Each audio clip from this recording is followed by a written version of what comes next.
एक लड़का एक लड़की से कहता है, एक लड़का एक लड़की से कहता है, एक वादा था तेरा हर वादे के पीछे, एक वादा था तेरा हर वादे के पीछे, मिलेगी मुझे हर गली हर दरवाजे के पीछे।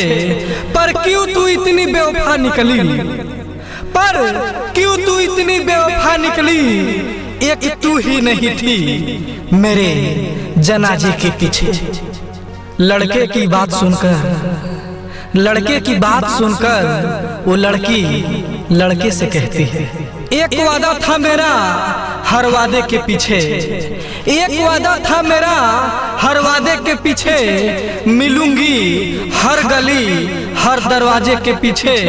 तूने ही नहीं मुड़कर देखा सनम, तूने ही नहीं मुड़कर देखा सनम, एक और जनाजा था तेरे जनाजे के पीछे।